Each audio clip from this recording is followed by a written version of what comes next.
सुप्रभात छात्राओं, कक्षा 12 के वर्चुअल लेक्चर में आप सभी का स्वागत है। आज जो टॉपिक हम शुरू कर रहे हैं वो आइंस्टीन का प्रकाश विद्युत समीकरण मतलब आइंस्टीन्स फोटोइलेक्ट्रिक इक्वेशन। ईयर 1905 में अल्बर्ट आइंस्टीन ने प्रकाश विद्युत प्रभाव की व्याख्या प्लांक के क्वांटम सिद्धांत मतलब क्वांटम थ्योरी ऑफ लाइट से किया। क्वांटम सिद्धांत से विकिरण ऊर्जा की विविक्त इकाइयाँ मतलब डिस्क्रीट यूनिट से बनी होती है, जो विकिरण ऊर्जा का क्वांटा कहलाती है मतलब quanta of energy of radiation कहलाती है। विकिरण ऊर्जा में प्रत्येक क्वांटा की ऊर्जा hν होती है, जहाँ पर h है प्लांक का नियतांक तथा ν है विकिरण की आवृत्ति फ्रीक्वेंसी। विकिरण के सतत मतलब कॉन्टिन्यूअस ऊर्जा अवशोषण से प्रकाश इलेक्ट्रॉन का उत्सर्जन नहीं होता। धातुओं पर जब विकिरण आपतित होता है तो धातु में उपस्थित स्वतंत्र इलेक्ट्रॉन एक क्वांटा ऊर्जा मतलब 1hν की एनर्जी का अवशोषण करता है। यदि अवशोषण क्वांटम की ऊर्जा धातु की सतह से इलेक्ट्रॉन निकालने की न्यूनतम ऊर्जा मतलब वर्क फंक्शन φ0 से अधिक है तो इलेक्ट्रॉन की अधिकतम गतिज ऊर्जा कितनी हो जाएगी? 12mv² hν माइनस φ0, क्योंकि इतनी तो वो सतह पर आने के लिए लेगा और इतने से वो मूव करेगा। तो मूविंग जो होगी मतलब वो जो अपना जो है वो निकल के आगे की तरफ बढ़ेगा, तो उसके लिए जो गतिज ऊर्जा होगी वो होगी hν माइनस φ0।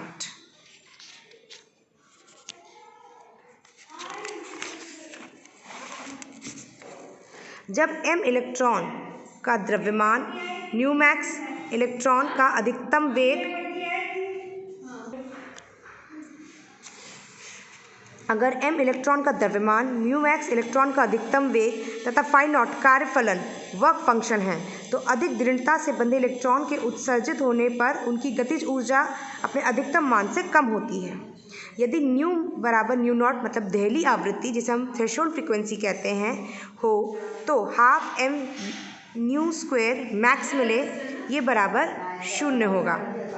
समीकरण 1 में ν माइनस ν0 रखने पर 0 = hν माइनस φ0। तो यहाँ से अगर हम देखें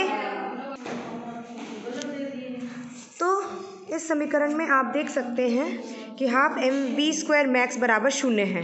समीकरण 1 में ν बराबर ν0 रखने पर 0 = hν माइनस φ0 में अगर हम वैल्यू डालेंगे तो ये जो है वैल्यू हो जाएगी φ0 = hν0 मतलब कार्यफलन के बराबर। समीकरण सेकंड से φ0 = hν0 को समीकरण 1 में रखने पर 12mv² मैक्स होगा hν minus hν0। 12mv² max होगा h कॉमन ले लिया, ν माइनस ν0। यह समीकरण आइंस्टीन का प्रकाश विद्युत समीकरण कहलाता है। यदि इसकी तुलना लिनार्ड के समीकरण E = aν माइनस b से करें तो हम सावर्तिक नियंत्रक 1 का प्लांक्स नियतांक h से तथा E कार्यफलन को φ0 है तो E को फोटोइलेक्ट्रॉन की गतिज ऊर्जा 12mv² मैक्स है उससे कंपेयर करके इसकी वैल्यू निकाल सकते हैं कि फोटोन की गतिज ऊर्जा कितनी की होगी, E के बराबर होगी। दोनों को कंपेयर करके हम निकाल सकते हैं। आइंस्टीन के प्रकाश विद्युत समीकरण से प्रकाश विद्युत प्रभाव संबंधी प्रेक्षण की अगर हम व्याख्या करना चाहें तो हम पहले क्या देखेंगे कि आइंस्टीन के प्रकाश विद्युत समीकरण 12mv² मैक्स = hν माइनस ν0 से स्पष्ट है कि फोटो इलेक्ट्रॉन की गतिज ऊर्जा विकिरण की आवृत्ति पर रैखिकतः निर्भर करती है तथा विकिरण की तीव्रता पर निर्भर नहीं करती। गतिज ऊर्जा कभी ऋणात्मक नहीं हो सकती। यह तभी संभव है जब hν बड़ा हो φ0 तथा hν बड़ा हो hν0, क्योंकि φ0 की वैल्यू hν0 है अर्थात ν बड़ा हो ν0 मतलब थ्रेशोल्ड से ज़्यादा की फ्रीक्वेंसी होगी तभी ये कार्य करेगा। इससे स्पष्ट है कि फोटोइलेक्ट्रॉन को उत्सर्जित करने के लिए विकिरण की आवृत्ति दहली आवृत्ति ν0 से अधिक हो। दहली आवृत्ति ν0 से कम आवृत्ति के विकिरण से फोटोइलेक्ट्रॉन का उत्सर्जन नहीं कराया जा सकता, चाहे विकिरण की तीव्रता कुछ भी हो अथवा विकिरण पृष्ठ पर कितनी ही देर तक क्यों न पड़े। विकिरण की तीव्रता प्रति सेकंड प्रति एकांक क्षेत्रफल में ऊर्जा क्वांटा की संख्या के अनुक्रमानुपाती होता है। जितनी अधिक संख्या में ऊर्जा क्वांटा उपलब्ध होगी उतनी ही अधिक संख्या में इलेक्ट्रॉन ऊर्जा क्वांटा का अवशोषण करेगी, इसलिए ν बड़ा होगा ν0 के लिए। धातु से बाहर आने वाले इलेक्ट्रॉनों की संख्या भी उतनी ही अधिक होगी अर्थात फोटोइलेक्ट्रॉन के उत्सर्जन की दर न्यू बड़ा होगा न्यू नॉट के लिए, विकिरण की तीव्रता के समानुपाती होगा तथा यह आवृत्ति पर निर्भर नहीं करेगा। प्रकाश विद्युत प्रभाव में एक इलेक्ट्रॉन द्वारा विकिरण के एक क्वांटा का अवशोषण होता है तो ताक्षणिक है, अतः विकिरण तीव्रता चाहे कुछ भी हो, प्रकाश विद्युत उत्सर्जन ताक्षणिक होगा अर्थात समय पश्च नहीं होगा। आइंस्टीन को प्रकाश विद्युत प्रभाव की घटना के सफलतापूर्वक समाधान करने के लिए ईयर 1921 में नोबेल पुरस्कार से भी सम्मानित किया गया है। अब है आपकी प्रकाश की कणीय प्रकृति मतलब फोटोन। प्रकाश विद्युत प्रभाव से यह सिद्ध हुआ है कि प्रकाश किसी द्रव मैटर के साथ अन्योन्य प्रक्रिया मतलब इंट्रैक्शन में इस प्रकार व्यवहार करता है जैसे वह क्वांटा अथवा ऊर्जा के पैकेट जिनमें प्रत्येक की ऊर्जा hν है का बना हो। प्रकाश क्वांटा को hν/c संवेग मोमेंटम से संबंध किया जा सकता है। ऊर्जा के साथ साथ संवेग का निश्चित मान इस बात की पुष्टि करता है कि प्रकाश का क्वांटा एक कण पार्टिकल है जिसे फोटोन कहते हैं। विद्युत चुंबकीय विकिरण में फोटोन के निम्नलिखित अभिलक्षण हैं। विकिरण द्रव्य के साथ अन्योन्य क्रिया में इस प्रकार व्यवहार करता है जैसे यह कणों का बना हो। इन कणों को फोटोन कहते हैं। फोटोन की ऊर्जा E=hν होती है और संवेग P=hν/c होती है। c प्रकाश की चाल है। यहाँ पर विकिरण की तीव्रता कुछ भी हो, एक निश्चित आवृत्ति न्यू अथवा तरंगदैर्घ्य लैम्डा के सभी फोटोनों की ऊर्जा E=hν/λ होती है तथा P=hν/c अगर हम वे वैल्यू डालें तो h/λ समान होती है। फोटोन की ऊर्जा विकिरण की तीव्रता पर निर्भर नहीं करती। फोटोन विद्युत उदासीन होते हैं जिसके कारण इन पर विद्युत एवं चुंबकीय क्षेत्र का कोई प्रभाव नहीं पड़ता। किसी फोटोन का उप परमाणुवीय कण मतलब सब एटॉमिक पार्टिकल इलेक्ट्रॉन प्रोटॉन आदि के साथ संघट होने पर संपूर्ण गतिज ऊर्जा एक संवेग संरक्षित रहता है अर्थात उप परमाणुवीय कणों के साथ फोटोन का संघट पूर्ण प्रत्यस्थता संघट होता है। इस प्रक्रिया में फोटोनों की संख्या संरक्षित नहीं रहती क्योंकि आपतित फोटोन में से कुछ का अवशोषण हो सकता है अथवा कुछ नए फोटोन भी उत्पन्न हो सकते हैं। प्लांक के नियम अनुसार फोटोनों का उत्सर्जन सतत मतलब कॉन्टिन्यूस न होकर रुक रुक कर होता है। द्रव्य की तरंग प्रकृति मतलब वेव नेचर ऑफ मैटर। एक और प्रकाश की तरंग प्रकृति के आधार पर व्यतिकरण विवर्तीकरण ध्रुवण आदि घटनाओं की सफलतापूर्वक व्याख्या की जा चुकी है तथा दूसरी ओर प्रकाश विद्युत प्रभाव और कॉम्पटन प्रभाव इनमें ऊर्जा और संवेग का स्थानांतरण होता है। प्रकाश इस प्रकार व्यवहार करता है कि मानो प्रकाश कणों के गुच्छे या फोटोन का बना है। प्रकाश के कण या तरंग प्रकृति में से कौन किस प्रयोग को समझाने में उपयुक्त है प्रयोग की प्रकृति पर निर्भर करता है। उदाहरण, किसी वस्तु को देखने के लिए प्रकाश के कण एवं तरंग प्रकृति दोनों ही महत्वपूर्ण है।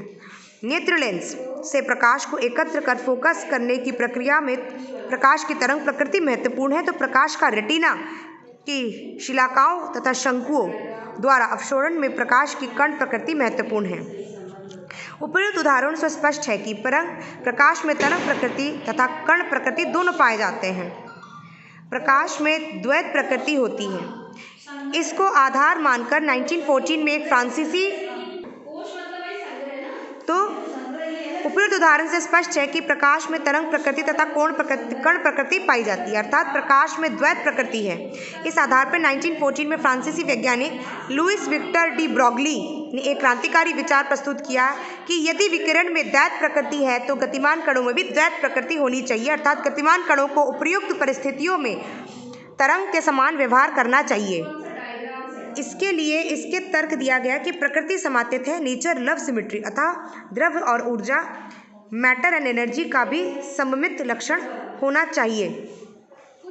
डी ब्रॉगली की प्रस्तावित किया कि यदि किसी कण का संवेग p है तो इसे संबंध तरंगदैर्घ्य कितना होगा λ=h/p मतलब h/mv, जहाँ h है प्लैंक नियतांक, m है कण की मात्रा और न्यू है कण का वेग। λ/h/p को डी ब्रॉगली तरंग कहते हैं। लैम्डा तरंग का लक्षण है तथा संवेग p का कण विशिष्ट लक्षण है और प्लैंक नियतांक h दोनों लक्षणों का समायोजन करता है। समीकरण एक फोटोन के द्वारा भी संतुष्ट होता है। एक फोटोन की ऊर्जा h ν = mc² के बराबर होती है। m फोटोन की गतिज द्रव्यमान, c फोटोन की चाल तथा ν फोटोन की आवृत्ति होती है। इस समीकरण में डालेंगे p = mc = h ν/c, तो p = h/c और ν की जगह c/λ डालेंगे। c से c कटेगा तो हमें मिलेगा h/λ। तो फोटोन का तरंग दैर्घ्य लैम्डा होगा h/p। या फोटोन का डी ब्रॉगली तरंग है जो विद्युत चुंबकीय विकिरण के तरंग दैर्घ्य के समान है। फोटोन विकिरण की ऊर्जा तथा संवेग का एक क्वांटम है। भारी कणों के लिए डी ब्रॉगली तरंग लैम्डा का मान अत्यंत सूक्ष्म होता है जो किसी मापन की सीमा से बाहर है। परमाणविक डोमेन, सब एटॉमिक डोमेन में कणों का तरंग लक्षण महत्वपूर्ण तथा मापने योग्य है। इलेक्ट्रॉन में डी ब्रॉगली तरंग अगर हम देखें तो इलेक्ट्रॉन का द्रव्यमान m है, वेग v है। तो इलेक्ट्रॉन से बद्ध डी ब्रॉगली तरंग दैर्घ्य कितना होगा, लैम्डा = h/mev। माना इलेक्ट्रॉन को विरामावस्था से v वोल्ट तक त्वरित करना है तो गतिज ऊर्जा कितनी होगी, k = ev = ½ mev²।